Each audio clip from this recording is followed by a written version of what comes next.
Hello, everybody. This is Turner-McClelland with Texas Pride Realty Group. We are here today with CK and Angeline of the Plano Badminton Center. How are you guys doing today? We are very well. Thank you. Great. Thank you. We are good. So I appreciate you guys coming on here in this snowy, icy North Texas day to talk to us about your business and what you guys do there. So I want to start with Angeline, just because you're going to be leaving us in a few minutes. What do you do at the Plano Badminton Center? I'm here as a coach. I came here since 2016 until now. Yeah. And do you teach all ages or a specific age group? Yeah. No, I'm teach all the ages. Yeah. From little kids until adult. Cool. And have you been doing that? You're from Indonesia. Were you doing that for many years there as well? Yes. How long did you coach, or have you? I'm start coaching when I was 18 years old. Yeah. So it's almost like So only a couple years. 10 years. Yeah. In here is almost 5 years in US. Okay. So are you considered a professional badminton player or just a coach? When I'm still in Indonesia, yeah, I'm badminton professional player. Yeah. Yeah. Have you done any like amateur events in the past, like when you were a kid? When I was little, until I'm travel until like Asia, like Singapore, Malaysia for tournament. Cool. Well, I hope you enjoy coaching, and I know you got to go, so I'm gonna let you go ahead and do that. If there are any other questions, we're gonna follow up here with CK. Yeah, thank you. Thank you so much. Yeah. Thank you, Angel. Thanks, Thank Angel. you, Coco. Yeah. Okay, CK, are you the owner of Plano Badminton Center? Or manager? Well, I'm one of the founders. Okay. So there's more than one. Right. Yeah, we have 4 founders, and now we have 3 active founders. Okay. And when did you open the center? We opened back in December 2014. So the 4 of us, we are friends. We like to play badminton, and the gym where we used to play was part of the fitness center in the Texas Instrument in the Legacy and 75. So that place closed. So we couldn't find a place to play. So that's why we try to find a new place. That's how we started. Cool. So you're opened up to basically, I guess, coaching kids, coaching adults, having games there as well, I guess, right? Right. So the way we work is we have we basically we provide space for people to play, and we also provide for place and training programs for people who are interested to learn more about badminton. So because our goal actually is to promote badminton in the US. Badminton is one of the Olympic Games, since 1994. But it's not widely known here. So, and especially in Texas, it was quite the sport is pretty big in California, especially in the Northern California, San Francisco area. But it's not big here in the US, and especially in Texas, in the South region. So our goal at the time is to promote the sport here. And again, like I said, there are many people like me at that time. They are looking for places to play, but we couldn't find any places. So it's not like a basketball where you can find anywhere around the corners. But with badminton, you couldn't just you need like It has to be indoor. It has to have a high ceiling, like about 30 feet high ceiling, and has to be temperature control. So it's quite a challenge to find the place. That's where we started. Yeah, when I was a kid, we actually had a badminton set, but it's for outdoors. And I think Right, that's what right, people start doing in the United States, either play outdoors for recreation or in our PE classes in school. right. It Occasionally we was play badminton. actually, if you look at the U.S. history and the badminton in the U.S., actually, U.S. was one of the leading country back in the 60s. In fact, if there is a guy called Dave Freeman, he was one of the top world players back in the 60s, and till now, like his name was still dedicated as a badminton sport in San Diego. So every year there will be like a Dave Freeman badminton championship in San Diego. So it's pretty big. It's a pretty big sport back in the 60s. Yeah, it was before my time. Yeah, yeah, I grew up as a kid in the 80s, so it was not a big sport here at yeah, all. And it was yeah. in Jersey. I honestly, in Texas, I've never seen anyone play it, but they do have your facility, and I know Plano Rec Centers have some badminton Right, right, as well. right, I actually had someone on Facebook in a group that I'm in who moved here from, I believe, New York, was right. or somewhere to play Ah, okay. Right, right, in the rec centers because he couldn't find anyone. right, right. Yeah, I know it's almost each of the rec center that I know in Plano now they have badminton. I mean, you could literally play badminton every day in not in the same rec center. We just have to move around the rec centers in Plano. Yeah, I think I last touched a racket for badminton at maybe 20 years old. It's Okay, well, been you're a welcome while. to come to try. I might still be in form, not as fast, but I wasn't too bad at it. Um, but actually we had when I went to University of North Carolina, Right, they required us to take 2 phys ed courses, which is a right, right. holdover from years past. So I'm like, oh, I'll take badminton. Should be easy, right? And then I had a instructor who wanted us to run around and get sweaty and everything, and I still got to go to class after that. So I have unfortunately had to drop it because it was in the middle of the day. I'm like, I can't go to class and be full of sweat. And then Right, right. you ask why, it's, oh, I was playing badminton. Doesn't sound as strenuous as it should be, but you know, Right, right. Oh, I understand. yeah, Yeah, yeah. I'm It's a sure it rugby. is. Yeah. Professionally it is, and if you're not just fooling around. But Right, right, right. so, do you play professionally yourself, or are you just instructor, owner? No, I just play as a recreation sport. It's just for the love of the game.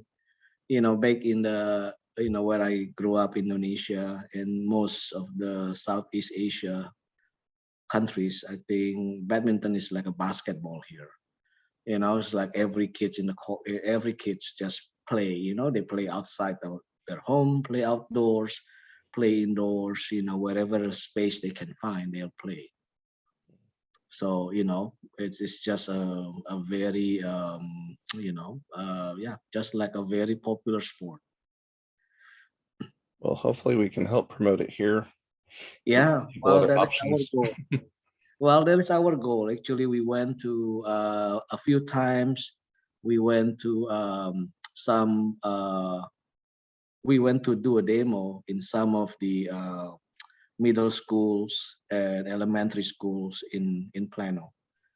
So we approach the PE teachers, or even a few that the PE teachers approach us because their student took classes from us, and they want us, our coaches, to show more about the sport. So we went there to do some demo from literally from 9 till 3, for each classes they have, and we also promote, through the our students, because again, we are, we've been around for 7 years, so we got a lot of students, that become like it's kind of like an ambassador for us. They promote to their friends too. So hopefully, yeah, I mean, our goal is really to promote the sport to the, to to the to the city, to the state, and yeah. So I hope we hope we can get more students, because I think, you got to start from the early age to get the proper training, how you play. The more you play, of course, the more the more you know about the game, then the more fun it will be, right? So, so it's very important to learn the basic. Yeah, it's definitely, well, at least here, treated as a kid's sport. So Right. continue the kid's sport. You can't just stop playing it. So then you move on to something else usually here. Right. Right. That's the issue, I guess, with badminton's popularity now. Right. 1960s are probably were less options, Right. sports-wise Exactly. in school. Right. Right. That's Right. when it was more popular among adults. So yeah, I wouldn't mind playing again sometime. So we'll see. Yeah. Well, you are always welcome to come. I'm old and out of shape, so we'll have to see how that goes. Maybe we'll have an old adults court time. Well, we do have like our afternoon time actually is quite busy, believe it or not. We have people, veterans come, well, not veterans, but retired actually. Retired people come, people in their 60s come. Mhm. The game is really, I mean, you guys, I mean, the games you can, the range is quite wide. You can play very competitively where you play like for 15-20 minutes, and then you got, it's a very good aerobic exercise. Or you can play it softly, so slowly, depending on your age or your condition. And we do have people in the 60s play regularly in the afternoon, almost like 5 days a week. Sounds like they would beat me. Well, I'd probably have to play with them right now. See what happens. Yeah, yeah. Is there any special events coming up or special classes that you want to promote? Well, I think, yeah, we have classes almost every day. We have classes. Mostly our classes are for juniors, for kids from 5 years old all the way to 16. Badminton in the US definitely are gaining a lot of interest throughout the whole country, basically. Back in 2015, 2016, when we tried to put a tournament together, we only have like 20 kids. But now we got more than 130 kids that, from our region alone. Dallas alone is maybe 100 something kids that are interested to play tournaments. We just had like one tournament in Frisco. There will be a big tournament in Frisco. It's called it will be in the Frisco Field, USA, and it will be attended by, the last time we held it in this 2019. We have about 500 kids. Wow. From all over the US. We from U11 all the way to U19. So there will be the same event in June, end of June 2022. So we requires a lot, requires like a very big space to host that. It's a 7 days event. Where is it hosted in Frisco? Field House USA. Okay. It's basically a basketball court. We rent the courts. Is held by the USA Badminton, which is the governing body of the badminton in the US. Is a part of the US Olympic Committee. Mhm. Actually is part of the IOC, a member of IOC, International Olympic Committee. So yeah, it's a governing body, so they have it every year. So just 2019 was held in Frisco Field House, and 2022 it will be in the same place, Frisco Field House, USA. So yeah, so we are very busy right now. We are preparing our students. We have about 20 students in Plano alone. We have a sister club in Irving. We also have about 20 students over there. So we are preparing our students to compete. So our program, we have, we got many kids in our foundation class. So where they learn all the proper basic, how to hold the rackets, how to swing the overhead, how to swing the underarm, how the proper footwork, so all the foundation. So we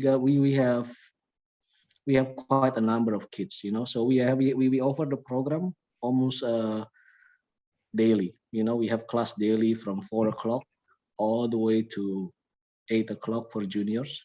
And then we also have classes for adults, all the way. We have classes all the way until like 10 or 11 o'clock in the evening.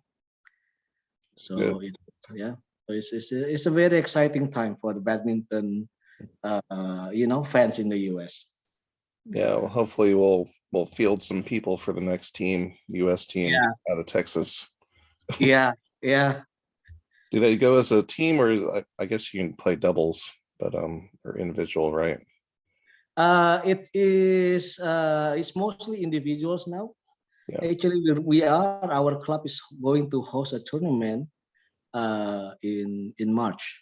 Like right now, we are preparing for the event now. It's gonna be held in Irving, so it will be in the end of March. We're going to have a tournament, an individual tournament. Cool. Hopefully people will attend that. I'll see if I got some time. Maybe we can check it out, or at least Frisco. Frisco's closer. So, all right. Well, CK, I appreciate the time. If there's anything else you need from us, let us know. You can always post on Park Bench under our video once we post it on there. It has an event calendar, so you can promote your stuff on there as well. All right. Well, thank you so much, John. Thank you for the time. Thanks everyone watching. Again, this is John Turner-McClelland. Everyone have a great day, and check out Texas Pride Realty Group. My website's coopersellshomes.com. Thank you.